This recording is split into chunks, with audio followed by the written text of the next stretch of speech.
Hello and welcome to another episode of Boundless Body Radio. I'm your host, Casey Ruff, and today we have another amazing guest to introduce to you now. Linda Saland, also known as the Carnitarian on Instagram, has been on a carnivore diet for over 6 years now.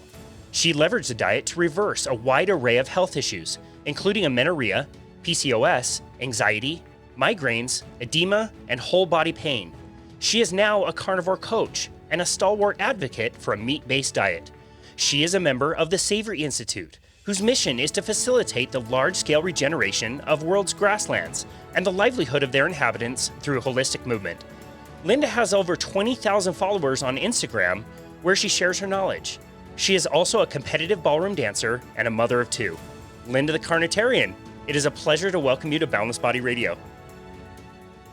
Thank you so much for having me. I do so appreciate you having me on. And what a wonderful introduction. That's amazing. Thank you. It's such an honor. I just realized through the introduction, I forgot to ask you how to properly pronounce your last name. I have a history with mispronouncing A's. In fact, it's really embarrassing. My wife and I have been together for 5 years now, and her middle name is Albert, and I always mispronounce it. Like to this day, I still say like Albert when it's Albert. Well, generally people, I say Salant, but a lot of people do say Salant, but the way it's correctly pronounced is Salant. Salant, got it. We, like here in Utah, we always know if somebody is not from around here because they'll say they're going to ski at Alta ski resort, where everybody around here calls it Alta. That's how you can weed out the non-locals. Yeah, exactly. Super excited and honored to host you on the show. I want to start out by talking about ballroom dancing. Like, holy smokes, I know so little about ballroom dancing. I would love to learn what competitive ballroom dancing is like. Oh, it's incredible. Casey, if you haven't tried ballroom, you must try. Get yourself to a studio. Competitive ballroom dancing is super fun.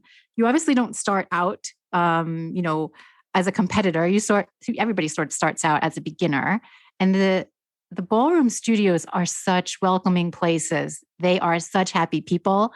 And so when you go there, you just feel amazing. Like you just feel like this is a place where you can be happy, enjoy life, stress goes away, and you just sort of get your dance on. But competitive ballroom dancing came about, I would say, I want to say maybe it was 10 years into it that after I started ballroom dance. I got into ballroom dance because my husband and I were planning for our first dance at our wedding. That was back in 2000.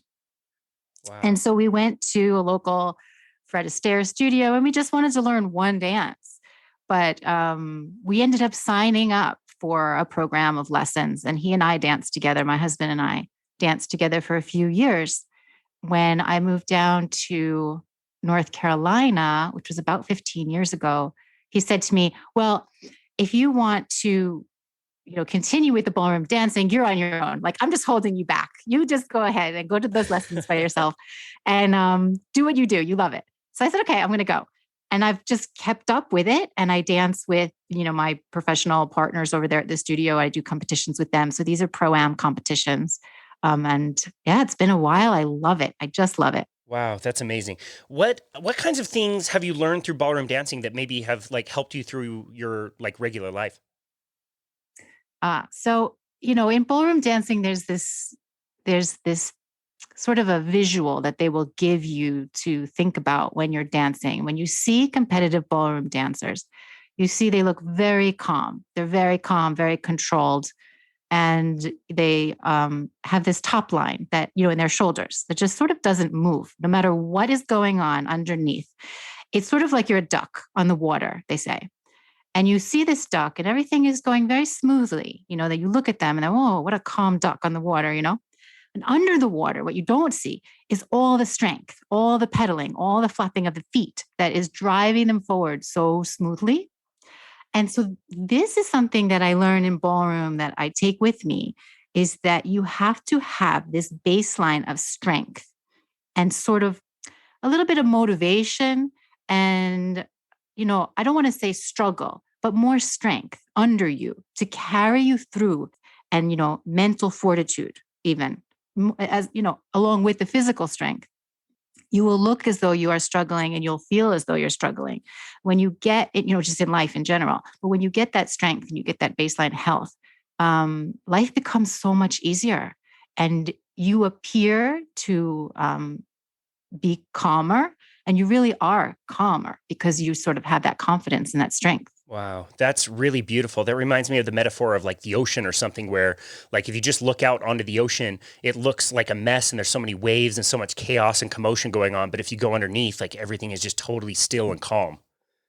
Yes, exactly. It's amazing. With that strength, right? The power of the water. You think, there's just this gravity to it that is so strong. And so, yeah, I feel that in my everyday life. I just feel like, and we'll obviously talk about how carnivore helps me with that, but I feel strong. I just feel like I can do this. I got this. I'm not going to wither away. I'm not going to be flailing my arms around, just, surviving through life. That's amazing. I love that. Do you have a favorite competition or maybe some that you've done recently that you want to talk about? Oh, the last competition I did. I mean, it's sad because there's been less going on generally because of lockdowns. Yeah, of But course. the last competition I did was before lockdown. It was in March 2020.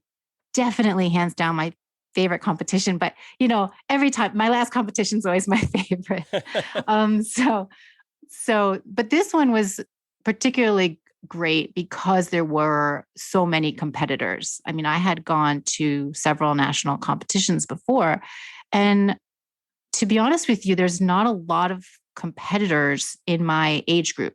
There are competitors that are surprisingly, there's a lot of competition that's kind of older than me. Um, Hmm.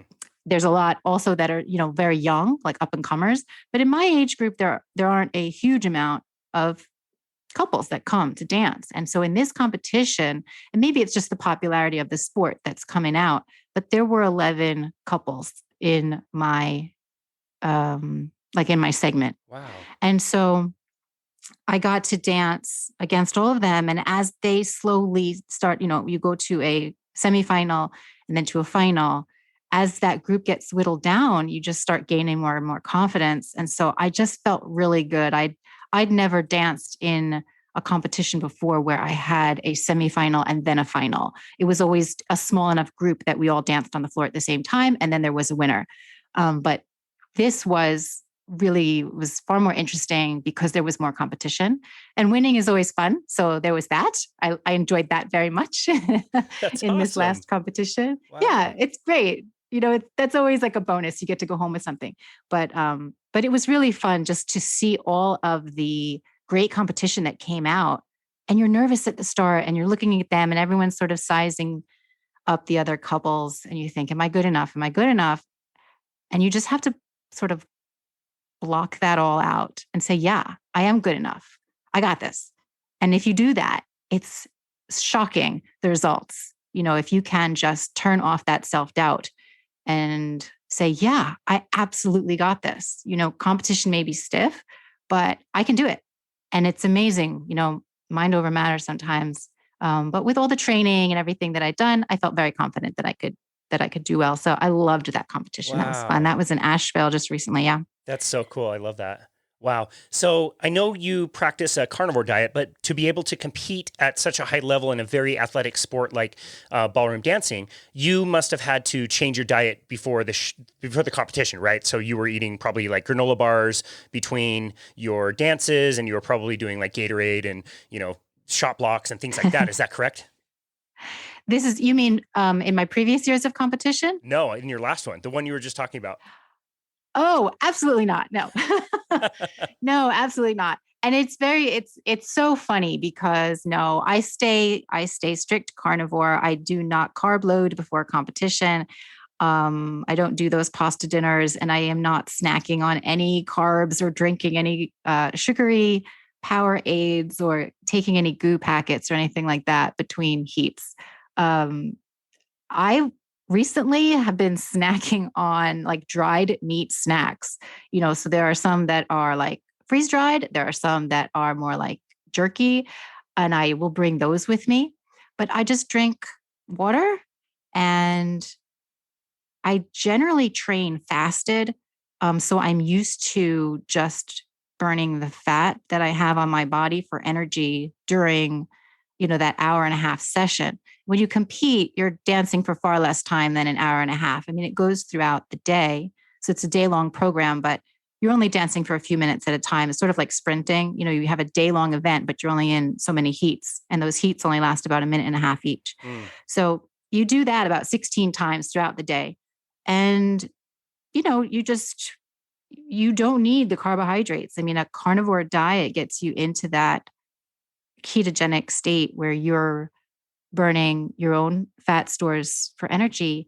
And when you think about how much fat a person has on their body, it is so much energy. If you're into running or if you're into cycling and you're a carb burner, you know that at some point you're going to hit the wall if you don't replenish.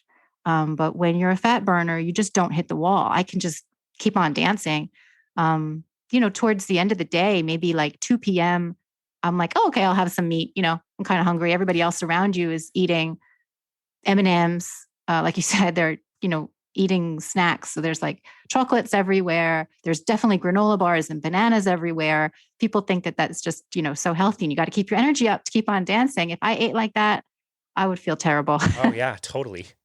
Isn't that an amazing feeling to just always like have your battery of life plugged into the fat that you store, and so it just never really runs out, like you said. It's just such an amazing feeling.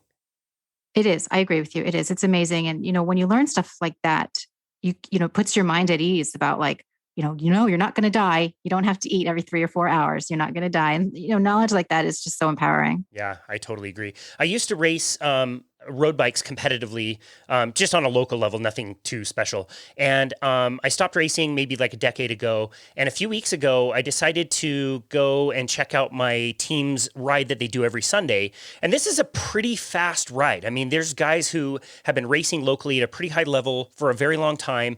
And I just thought like, I've been on a carnivore diet for a while. I think I'm okay physically. I just haven't like measured myself against anybody in a long time. Haven't done any group rides in the last year.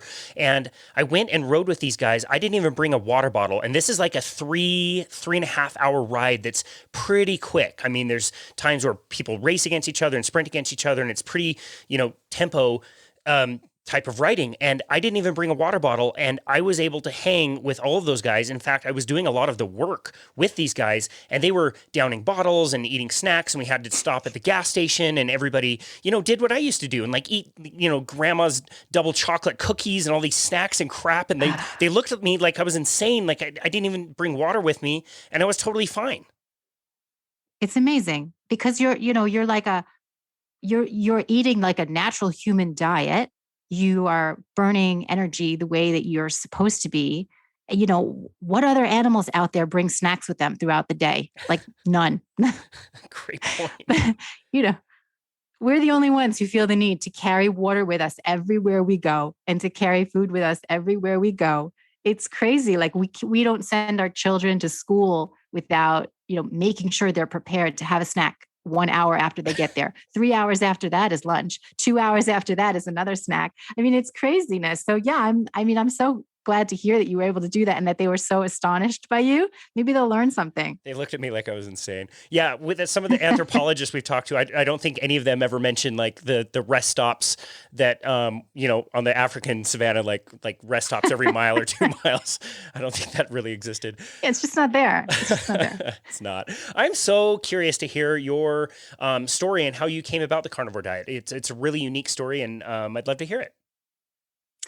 So I had done a ketogenic diet way back when, I guess we can go back to like where I learned about a ketogenic diet back in college. But after I graduated college, I started working in New York, and my manager at the time said, I'm going to start doing Atkins. And I was like, what is that? And so I looked into it, and I was like, yeah, I really love blue cheese. I can do this. That made sense to me. So I'm like, okay, steak and blue cheese, let's do this. And so I did a keto diet for a while back in, I would say it was about, 2000, 2001, maybe Wow. a few years before that, Wow. And I always felt really great. But then, life and living in Manhattan, it's hard to maintain because you want to eat all the things. I was, out of college. I was on my own. I wasn't, about to start living a restrictive diet where I couldn't have, margaritas and chimichangas and all the things, that New York has to offer, like all that great food. So I did my thing, and years passed. I got married. I had some kids. In the end, I knew that calorie restriction was no fun. I didn't enjoy it. And I had done some bouts of, low fat, fat free. Definitely, I did some weird like Hollywood drink thing for a while. And I was just trying to lose some baby weight. I was never like overweight, really overweight, excepting in pregnancy. I put on so much weight in pregnancy, but I was never really an overweight person. So the weight that I was, trying to lose was maybe like 10 pounds. And I said, well, let me just go back to a ketogenic diet. This was back in 2015. And there were, at the time, it was like, okay, I'm going to go on Facebook. I'm going to join some keto groups. And then I found this big carnivore Facebook group popped up in my feed. And that was the Zeroing In on Health group that everybody knows now is one of the big carnivore groups. And the stories of Charlene Anderson, Kelly Hogan popped up. And I said, wow, this is like keto to the extreme. But my issue, one of my health issues was always like bloating, gassiness. And I was like, well, this gets rid of all the fiber. Maybe I can try this and maybe I'll look great like Charlene and Kelly. Like this would be great. I had, some swelling that I was dealing with in my legs. And I said, well, okay, let's give it a try. We'll try it for 30 days. Now it's 6 years, Casey. It's crazy. Wow. There's no going back. Wow. What you learn in those Facebook groups can be so overwhelming, but it can be so helpful. I mean, I did huge deep dives into all the research that the people in those Facebook groups were presenting at the time. So this was April 2015. And I was just floored. I was astonished. I felt, betrayed by like the nutrition industry and doctor advice and things like that. I was like, what have they been telling everybody? This is just not true. And carnivore has just been so helpful to me. So yeah, I stick with it. Wow. You said this Facebook group was really big. Like how big was it in 2015? Like that's fairly early on in the carnivore, well, it's now a lot more popular, but back then I wouldn't say it was on the radar. I can't remember how many people were in it, but it was in the range of thousands of people. I mean, it was big. And Facebook is such a huge global platform that even a few thousand people, it's still not a lot of people.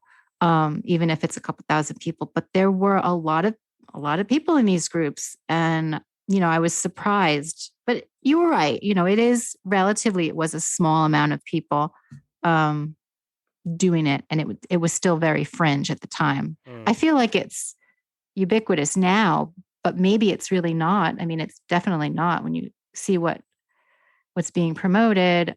Still as healthful diets, carnivore is definitely still, talked about as a fringe or a fad diet.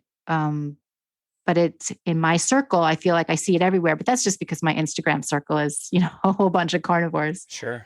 Well, how important was that support when you were first getting started? I mean, I have found, unlike pretty much any other nutrition kind of group or identity that I've ever attached myself to in, the years I've been in fitness, I found that the carnivore kind of style people are some of the most kind and sharing and caring people I've ever met. Can you comment on like how important that support was for you?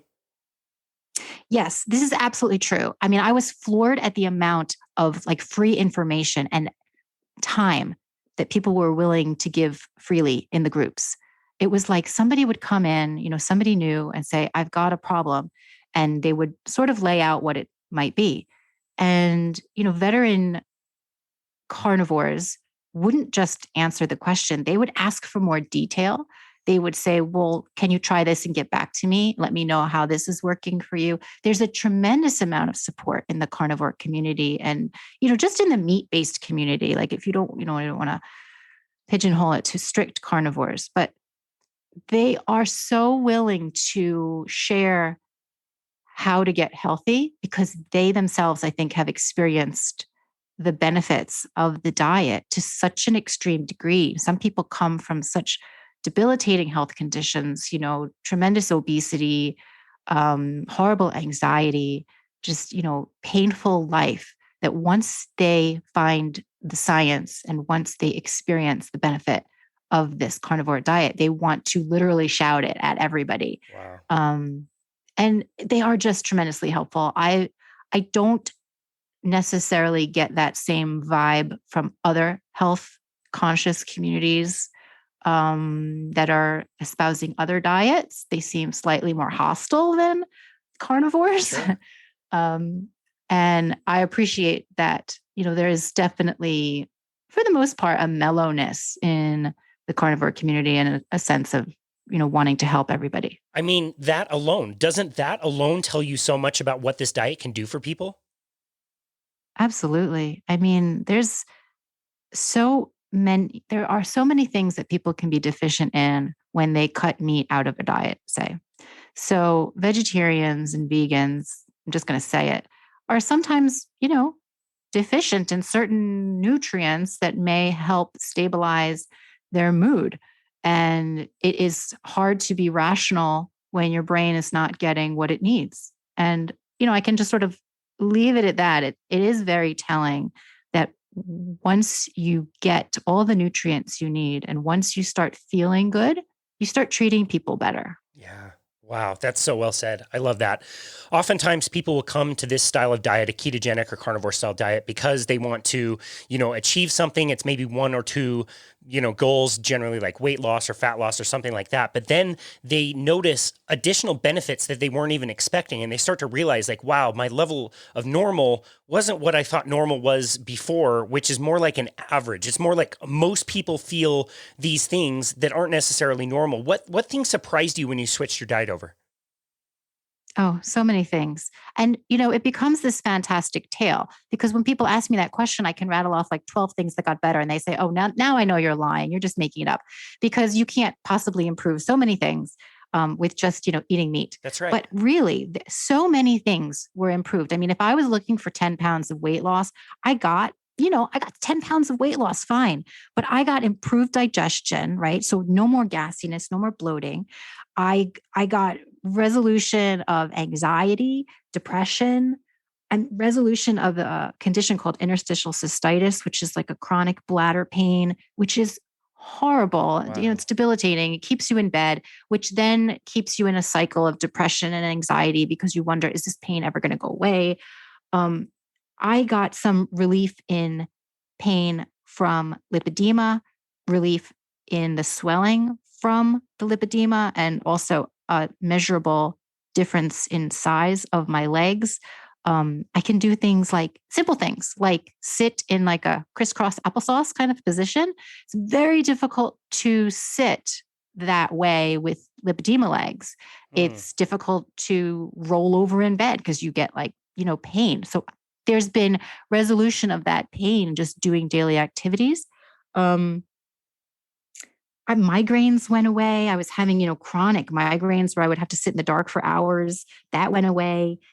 These are the things like when you talk to people about, are you healthy or are you not healthy? Sometimes they measure it based on how many medications you're taking. If you're not taking medication, oh, you're healthy. But really, if you think about it, like, what are your aches and pains? Like, what are all the things that you're having? Some people live with, I've got Crohn's, I've got IBS, I've got this other autoimmune disease, or I'm living with gout, or I, have plantar fasciitis, or I've got back pain every day and these headaches. But yeah, I'm not on any medication, so I'm fine. And it's like, no, you're not fine. We live in this world where, the average person is quite unhealthy. And we sort of accept that there are these diseases of aging.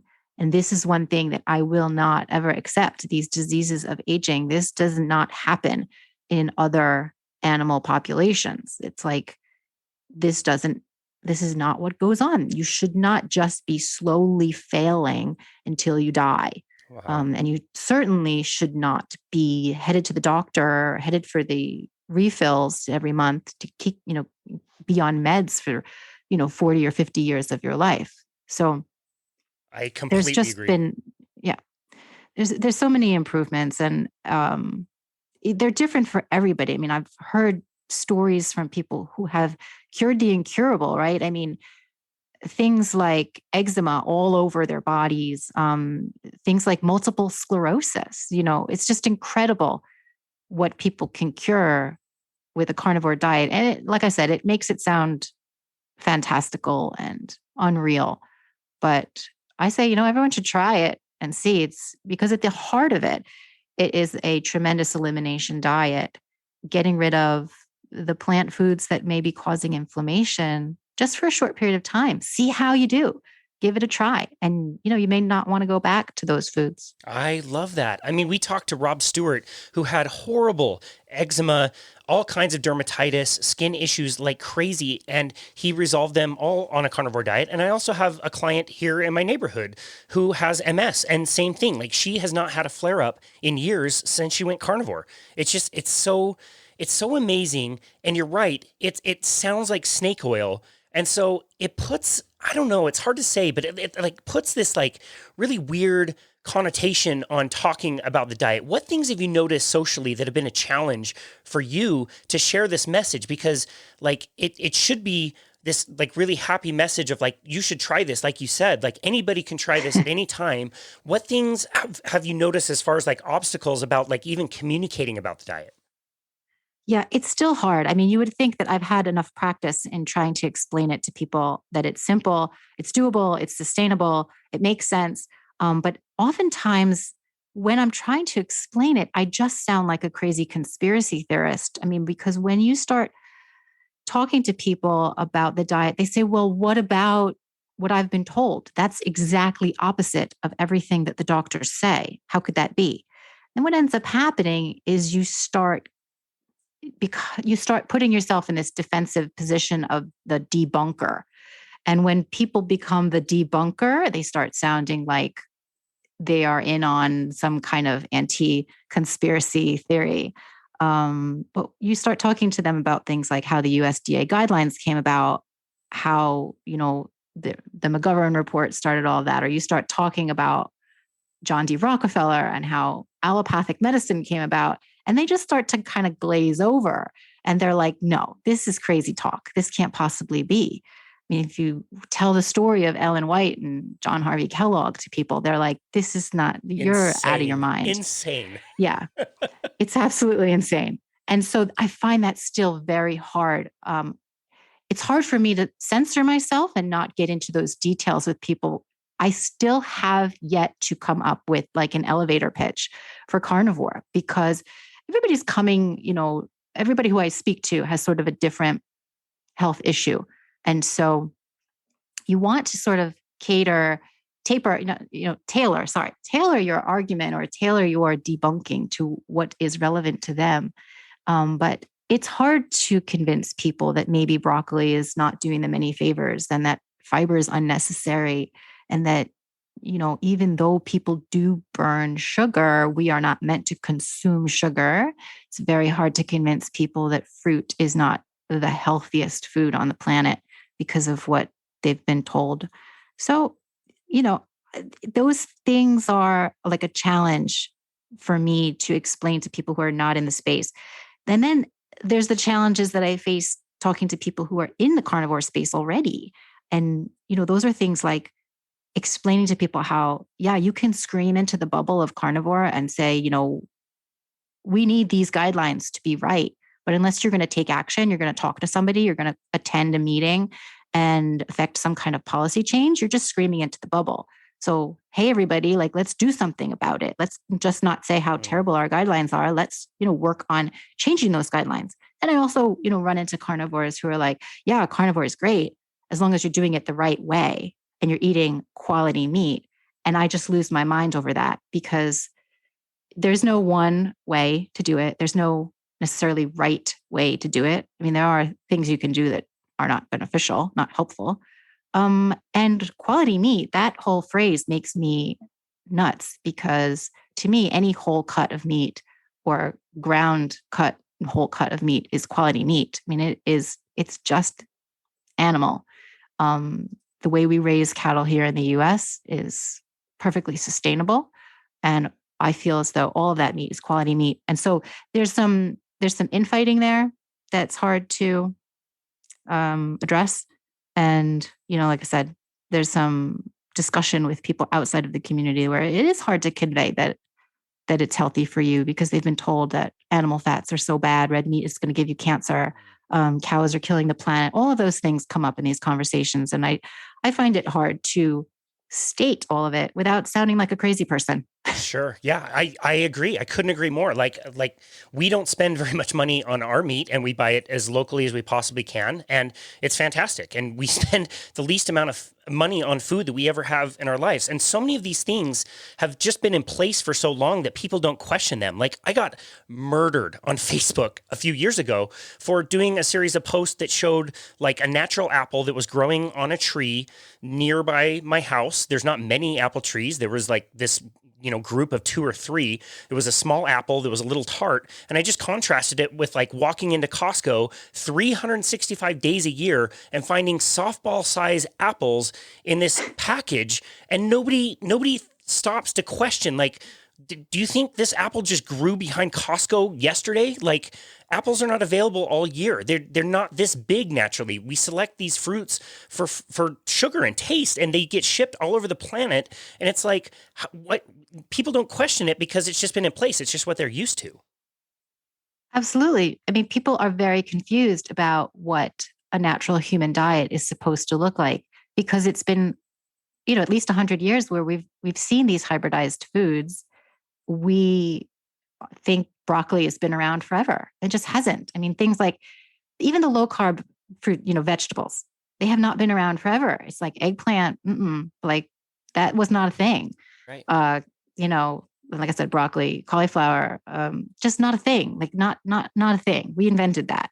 And things like apples, like you said, they are packaged for palatability. I don't want to say packaged. They're produced for palatability, size, sugar, and glossiness and color and things like that. But apples are not really people food. Those are food for the animals. And I really truly believe we are just meant to eat the animals. In times of scarcity, sure, there were berries. Definitely there were berries, and berries, can be incorporated as tolerated. But really people are just sort of meant to eat the animals, not this hybridized fruit stuff, especially when you start talking about tropical fruits.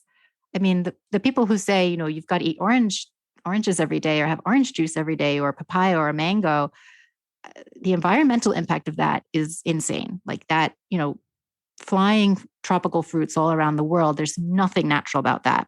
Oh, it's crazy. The other Facebook post I made a few years ago that I also got murdered for, I'm at the store and I'm buying like a few pounds of ground beef and just that. And that's like food for me for, 2 days probably. And the family in front of me fills the conveyor belt of all kinds of groceries. You mentioned broccoli, cauliflower, almond milk, like plastic wrapped and then placed into a plastic bag, like thinking they're eating healthy, and you can tell they're, a little overweight, and I'm not fat shaming them. And they were a little cranky and their kid was a little cranky, and that's probably just having kids are cranky. But it's like people will look at me and think that I'm destroying the planet because a cow farted, when look at that conveyor belt full of food and the water consumption and the fossil fuel burning. It's insane. It's not even close to the same thing. I absolutely hear you on that. It's something that I talk about. And when I get into it, I get so riled up because people feel like they are doing such a good thing, and then you just want to shake them and say, no, like, don't do that almond milk. Like, just don't do it.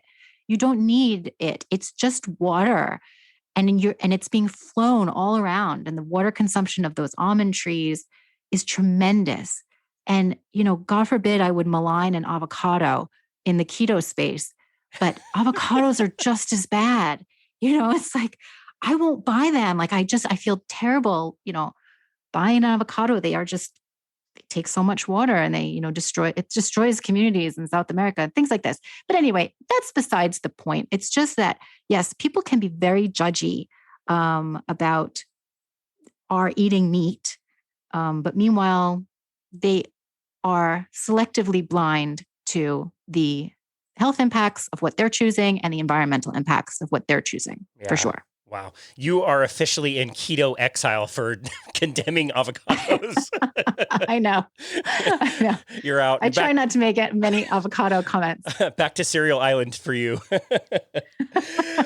So what are some of your motivations for staying carnivore? You mentioned it like a kind of a test, or you wanted to try it for a short period of time, which was a very common story, and certainly the same for me. Like I wanted to try it for a month and like I haven't stopped. What are your motivations for continuing with the diet? Oh, well, for me, it's like a no brainer, right? Because I never want to go back to that place of anxiety, depression, just being swollen and bloated all the time. I stay carnivore really just for health. I stay carnivore for strength and to have a calm mind. I mean, just to it helps me keep my stress level down, to not have anxiety and pain. Like I said, it helps me be nicer to everybody around me, to not be living with health issues. So I plan on staying with it.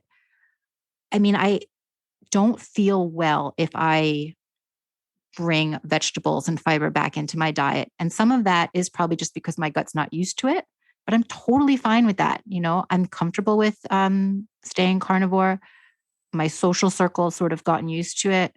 And I don't feel the need to bring back vegetables. Now, that might not be the same for everybody, and not everybody should or would want to stay carnivore forever, though I recommend people do give it a trial period. But if you can tolerate vegetables, some low carbohydrate fruits into your life and still be as healthy as you were when you hit that, carnivore baseline of health, then go for it. Go for it. But I'm going to be over here. I'm staying here for the duration. It's been a long time and I just don't see myself switching. I enjoy being a good role model for my kids, and I can't do that if I don't feel well. If I'm not strong, I can't really emphasize the importance of strength and health in them. So, I'm working on it every day. I just try and get stronger every day. I love that. That's so well said. And something you said in there is so consistent, and it's almost unbelievable, but it's definitely something that I noticed that is so valuable. And that's the ability to deal with stress. And most people would never make the connection between nutrition and the ability to deal with stress. Can you comment a little bit about what that was like for you? Yeah, it's a huge factor in being able to control your stress levels in life. I feel like you see it in people who are not well nourished. Their brains are just not quite working right. And you get into sort of like panic mode all the time. The anxiety that I see in people who were long-term vegetarians or vegans, they live with, things like OCD or depression and anxiety. It can go away. I mean, it really can go away if given the proper nutrition. I'm sorry, I feel like I'm not totally answering that question. No, you are perfectly. That's great. I felt so surprised. It was maybe like 2 or 3 weeks into my carnivore journey. I just wanted to try it. This was like 2019. And somebody bought a big package of personal training sessions and then canceled and wanted a refund, which, I mean, we were 100% commission. So that directly impacts my income. And I remember just thinking like, yeah, cool. Like if you don't want to, that's totally fine.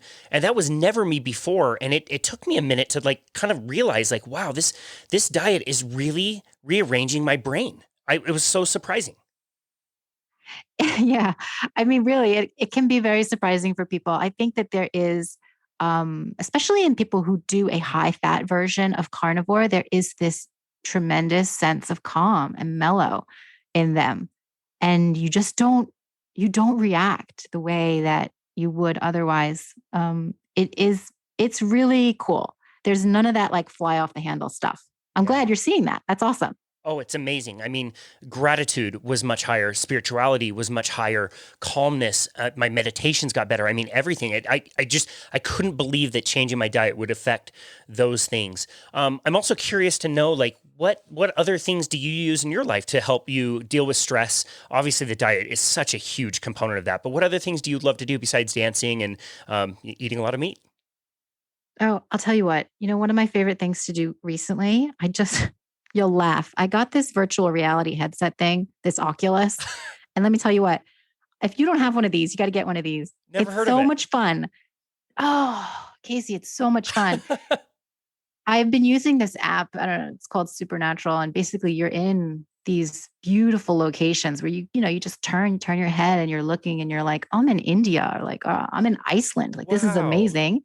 And you're just sort of like, you're basically trying to hit targets to music, and it is so much fun. So I do that a lot. But, other things that can help people without the tech, other things that can help people de-stress that I recommend. Things like getting outside. Like, how about that? How many of us just sort of go from house to car to work to car to house, and we don't really spend any time outside? And I'm talking about 10 or 20 minutes. I'm not talking about walking 20,000 steps on your lunch break, right? Like, I'm not trying to add stress. Just sit outside and sit in the sun. It's very helpful. I also say no a lot to people to help me de-stress. Like, I don't overcommit on time. I'll say, you know what? I've been talking all day to people. I need like 3 hours to talk to nobody. And it helps me de-stress. I take a lot of quiet time, time to myself.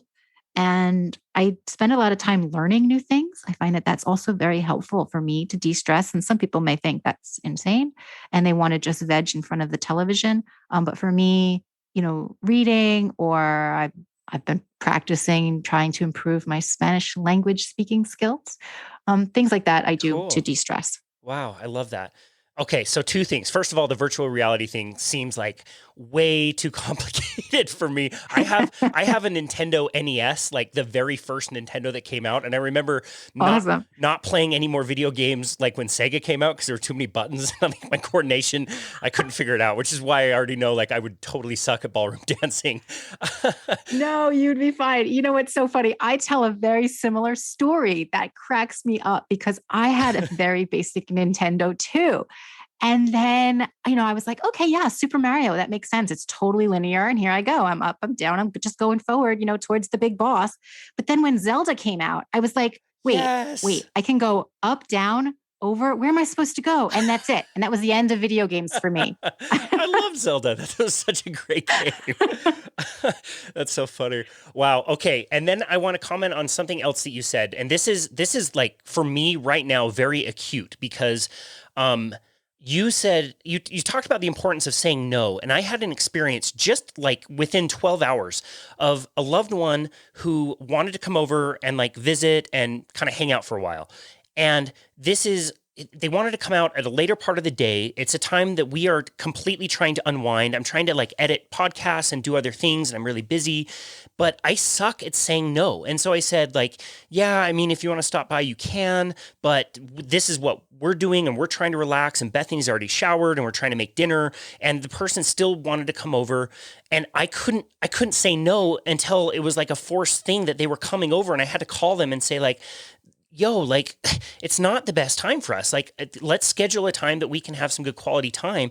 I just suck at saying no. Like, that's really uncomfortable. Was that uncomfortable for you to get better at?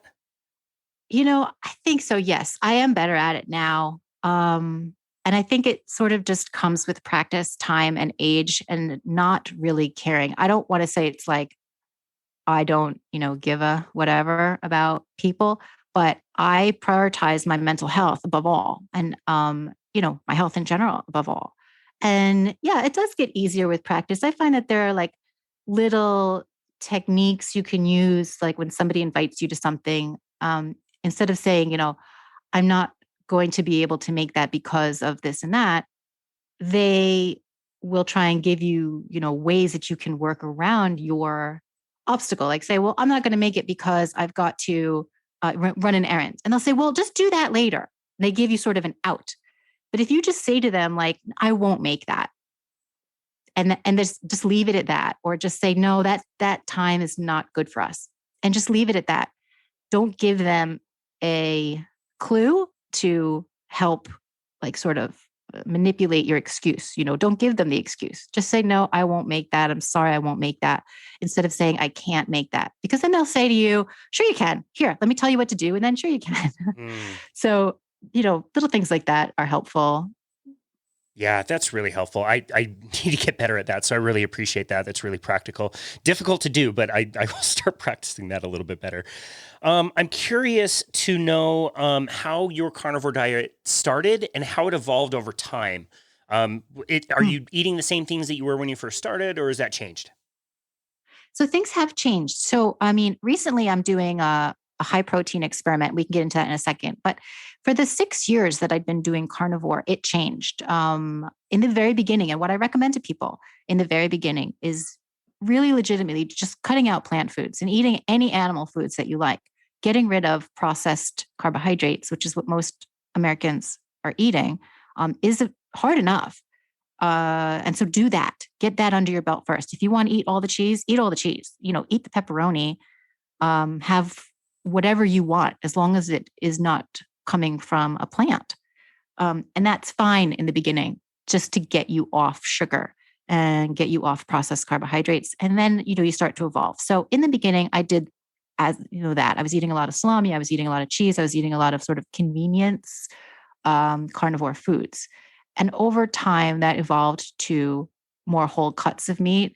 I became a huge fan of ribeye, and that became my staple food. Was just ribeyes all day, every day. Hamburger patties, bacon, things like pork belly. The high fat meats sort of served me for a very long time, and I don't want to say that they're still not serving me, but right now I've been working on a lower fat, higher protein approach. Whereas, I used to get about 30% of my calories from protein. Now I'm trying to get about 45% of my Hmm. calories from protein. And I only know this because I've gone back and done some, post tracking of like, where was I really? Because I don't recommend tracking to people in general. I find it sort of creates this cycle of shame about, I shouldn't be eating that, or this doesn't fit into my macros, and you lose that sense of intuitive eating if you live by the calorie macro calculator. So I don't recommend it. But, when I'm experimenting in this way, the metrics are great to share with people and say, here's how I've changed, and maybe I can, ultimately show some results. But we're in the midst of this right now. Hmm. Um, How long have you been doing it? I think it's been about a month now that I've been eating higher protein. And it's not a huge shift. It's not like I've gone to a low fat diet. I'm still eating steaks, steaks all the time. They're just leaner cuts. So, I mean, ribeye is just tremendously fatty. And so you're getting that natural 70% of calories from fat.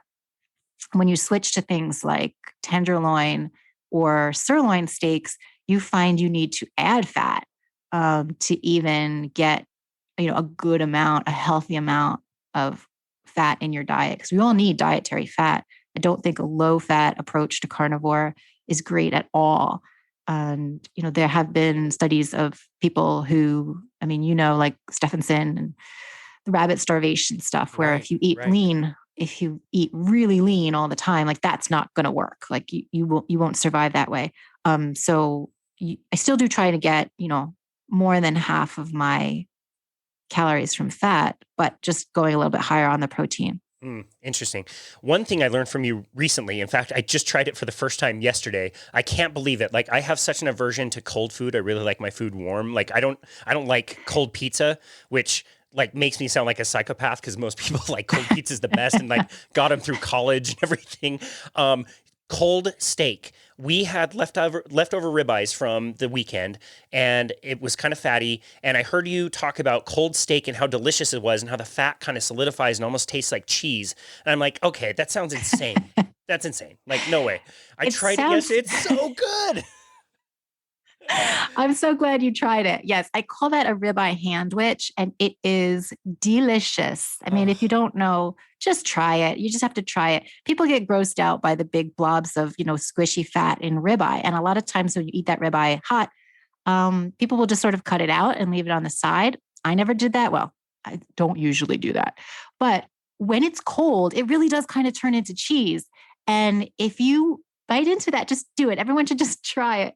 It's delicious. It's so good. And it's so convenient because you just have to cook the ribeye, while you're cooking your hot ribeye. So just instead of making one, make two. Or if you're going to eat two, make four. And then you have your next meal ready for you. It's so good. So good. So good. I'm so glad you taught me that. I'm so glad I actually had the courage to try it. That wouldn't You're normally welcome. be me. So thank you. What other things have you been like changing or working on at home lately? One thing I'm trying to work on is home butchery. This is like a little new hobby for me. Wow. I know. I'm trying. So I've been buying a lot of whole cuts. So I've been buying the whole tenderloin, buying the whole primal of ribeye, watching a lot of butchery videos. Um, just trying to get into that. That's something I'm working on. I would love to take a butchery class. I just feel like, it's a whole program. It's a whole program. But yeah, I'm working on that. In addition to the higher protein experiment. I mean, that's my Huh. hashtag. Wow. So what have you gained from home butchery? I'm so curious about that. Well, it's really interesting because first of all, it makes carnivore more affordable. If you can buy the whole cut, like let's say just, for example, last week I went to the store to buy tenderloin. Prices on tenderloin are crazy high Insane. I right know. now. They're just so high. Yesterday it was $20 a pound. And I Oh, was like, that's a lot. I said to the guy who handed it to me, I said, is this going to go on sale tomorrow? Because the meat sales start on Wednesdays. I don't know if you know that. I didn't know But I that. said, is this going to go on? They do. Huh. Most supermarkets start their weekly specials on Wednesdays. Wow. So I said, is this going to go on sale tomorrow? And he said, you know what? Let me check. He checked and it is on sale. It was going to be on sale tomorrow. So that's today. So I'm just going to go back and pick it up today. But my point being is that last week, that same tenderloin was $16.99 a pound. But if you were to buy it pre-cut, you'd be paying $23 a pound Wow. in those steaks. Now, yeah, there's a little bit of trim there, but I was surprised there's not a lot of trim. It's not like you say, well, once you cut away all the fat, you're basically at $23 a pound. You're not. You're just not. You're not. So cutting it at home is just going to save you a lot of money. And then really you can make the steaks however thick you want them.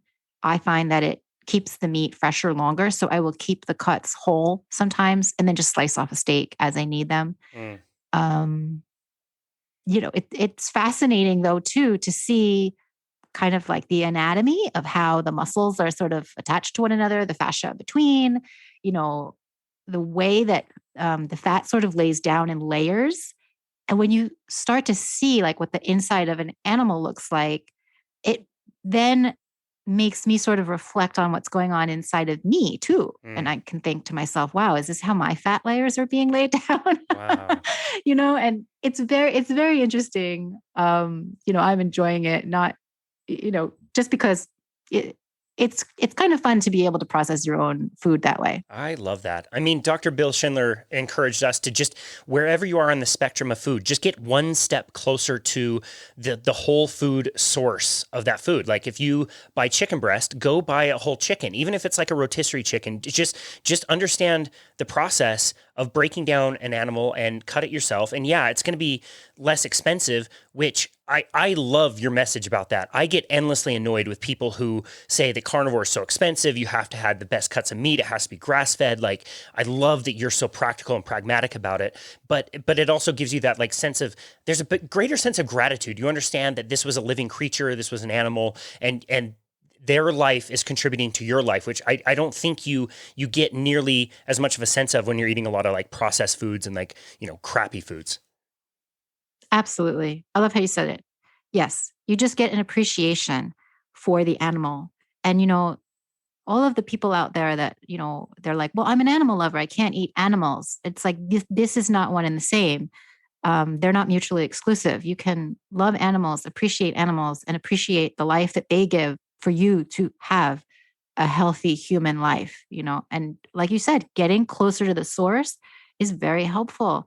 There are so many kids out there that have never seen a whole chicken. They've only seen chicken tenders or chicken nuggets. They have no idea what a chicken cutlet even looks like, So it's very important that, people understand what food is supposed to look like. It's not supposed to come in a cardboard box. Yeah. Wow. That's so well said. So you're talking about virtual reality and all kinds of stuff that's way too advanced for me. And one of those things is Instagram, way too advanced for me. I struggle with it endlessly and have such a hard time learning how to use it. You have used it to help a lot of people. And I think a lot of people assume that this must be like your day job, like you're getting paid to do this, but you're really not. This is not your day job, yet you are out sharing all of your wisdom and knowledge on Instagram and sharing these beautiful pictures and helpful information for people. Why did you decide to do that? It's funny. Instagram to me was always like a mystery, like same to you. I didn't understand it. And I was like, this is not for me. I was happy in my little Facebook world. But my daughter started using Instagram and I said, well, if she's going to be using it, I should know how to use it so I can check up on, what's going on over there in her social media world. And so I started an account. I said, well, people don't need to see, my kids. I'm not really all that into like sharing, my personal life, family life type stuff. I feel like the kids are, they can choose to do that or not. Right. And I'm not going to make that choice for them about if they want to be out there publicly. So I had my little Facebook thing. It was just, friends and family and whatever. And I was happy, but I said, okay, I'm going to start Instagram and I'm going to do it sort of like anonymously. I'm just going to start this account. I've got a lot of really great meat pictures. Maybe I'll start talking about meat. And it just kind of took off. I didn't realize how big the carnivore community on Instagram was and the keto community on Instagram was. I didn't really realize like the appreciation that I would get at the start, like that people would be interested in learning more about it through my posts, as much as they are. I think it's great. I really just sort of started it as like a little hobby and to learn more about Instagram and, not become a dinosaur. I don't want to be one of those people that are like, I'm still using a Commodore 64 and I have no idea how to do any of this stuff. I just don't want to be one of those people. So while there is technology that I definitely don't understand, like I don't get TikTok, like I don't understand how to do that at all. I don't get it. I don't know. I'm very impressed with anybody who can figure out how to make videos on the fly like that. But Instagram, I've been pretty good about, and sharing, and I hope it motivates people. I get really great messages from people who say to me now, when I started the Instagram, they would, say, can this help me? Is this something that I could try? Is this really safe? Now, after a couple of years on Instagram, I get messages like, you have helped me so much. Thank you. And that to me is like tremendous. Like that keeps me going on Instagram because I'm not just sharing and hoping I'm, hitting some, points of information. It's like people are telling me like, yeah, your information has really helped me. I love that. Like I get messages from people who are like, I'm not diabetic anymore. And your message has helped me so much. This message of just eat the meat that you like and that you can afford and do it with mellow and just find your pocket and be simple about it. Don't get into the minutia of, do I need liver? Do I need grass fed? Do I need to eat, nose to tail? Or should I be worried about omega-3s in my beef? Or, what about the hormones? What about the antibiotics? And I try and tell them like, those things aren't true. There's no antibiotics, there's no hormones. I feel like if you can let the people know that a carnivore diet can be delicious and accessible and sustainable, both for health and for the environment, then the messages start rolling in saying, you know what, you were right. Thank you. That was really good advice. And I needed to hear that. Like I needed to stop listening to the people who told me I needed to just keep shoveling in the fiber, stuff like that. Yeah. It's been so nice to get those messages. I love when people feel validated after they make a diet change that maybe their doctor doesn't approve of, maybe their family doesn't approve of. Their significant other is saying, this is crazy, you're going to hurt yourself. And then they start to feel better and they feel so much validation for making the right choice. That's really empowering for people. It's life-changing stuff for people. So I love those wins. I love when people get those wins. That's so amazing. Wow. I just did a coaching call earlier this week where this guy was in his 4th year of residency, I believe, in med school. and he wanted to do a carnivore coaching call. And he said, like, as one of his bullet points of something he wanted to discuss was like, I get the feeling that what they told me that I'm supposed to tell people is wrong. And I'm having a really weird time kind of reconciling that. And I think the validation point is so important, just like encouraging people that, yes, this is okay. You can try this. If you don't like it, you don't have to do it forever, but you may notice benefits that you wouldn't have even expected. And you might want to stay on this. And I agree with you completely with what you said earlier. Like, why don't more people just try this? It might be the best thing you've ever found. You might have more presence and gratitude and health and happiness that you have never experienced in your life. And I love that you make that message so, like you said, accessible. It's easy. It's simple. You know, there's help, there's support, and you do such a great job of doing that. So I have to thank you for that. That's so cool. Well, thank you. Thanks for saying. I appreciate that so much. Yeah, it's great to be of comfort to people who are nervous about making a change. Change is hard. It's hard to change any kind of lifetime habit. And basically what we've done, the American population has gotten into a habit of eating a lot of processed foods. And we've gotten, a pretty significant portion of our population is just addicted to sugar. So it's a hard habit to break, a super hard habit to break. So there's a lot of reasons why people are averse to making the change and giving it a try, and to, help them by saying, no, it's okay. You can do it. People have done it before. You're going to be okay. I love that. Yeah, I do too. And one thing also is like, if you're going to try this diet, you are going straight uphill and upwind against every health message that has ever been, thrown to the public in the last 70 years. Like, you are deliberately ignoring doctors and, the guidelines, like you mentioned earlier, like that's really challenging. That's really tough. It's very challenging, and it's kind of badass. So, I mean, just be like, you know what? You're so badass. You can do it. Yes. Savage. I love it. That's so great. That's awesome. What is one simple tip you would like to leave with the listener from this awesome conversation? I mean, at the end of the day, I think people should work towards health rather than working towards a goal weight. So, that would be my tip for today. That if you're going to, say, I need to make a change in my life, I get on the scale every morning and I'm not happy with what I see. I get out of bed and I don't like these aches and pains. What you should focus on is your health, and forget about that number on the scale for a moment. Focus on your health, focus on feeling good, focus on the foods that will get you there. And work towards health, not weight. Just keep that in mind. That would be, that's a simple tip. Always work towards health. I love that. Beautifully said. That's so great. Where would you like people to go to find you and connect with you and your work? So generally, I'm always on Instagram. That seems to be my home lately. My posts are always there, so you can check them out. There's a ton of recipes, practical information about how to simply do carnivore. There's a lot of animal agriculture advocacy happening there.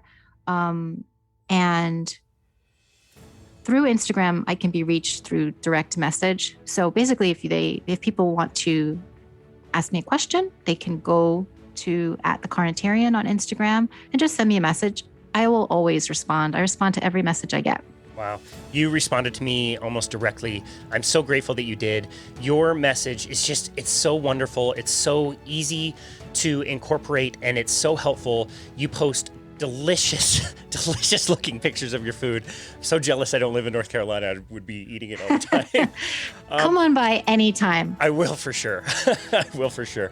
I just really appreciate you and your work, and the way that you share your message is really authentic and approachable.